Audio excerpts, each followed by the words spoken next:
2 ամիս է դուք խուսափում եք ուղիղ հնչեցնել կաթողիկոսի անունը եւ պասիվ եք սուրբ եւ անմահ պատարագներին մասնակցելուց, արդյոք սա խոսում է ստրատեգիական ձախողումների մասին, նշանակում է, որ սկզբում մեղադրում էիք կաթողիկոսին երեխա ունենալու մեջ, հետո այլ մեղադրանքներ հնչեցվեցին, արշավ սկսվեց եկեղեցու դեմ, սակայն դա էլ արդյունք չտվեց։ Ո՞րն է հաջորդ քայլը։ Եվ ոստիկանությունը 24 ժամ հսկում է Մասյացոտնի թեմը,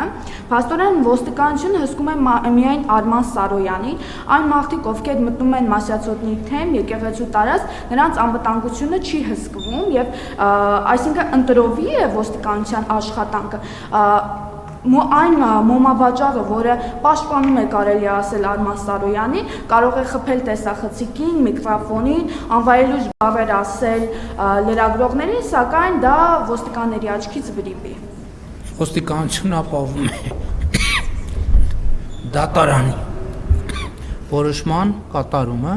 ինչ վերաբերում այն պասիվությանը, որտեղ եք տեսեին պասիվությունը, այսինքն ինչ նշանակում պասիվ են պատարակների ժամանակ։ Եվ երկրորդը կտրիչ Ներսյանին, ես կաթողիկոս շատ վաղուց չեմ համարում, այնպես որ ոչ մի նորություն չկա։ Հավանիչ տեսանյութը եւ բաժանորդագրվիչ նորությունները բաց չթողնելու համար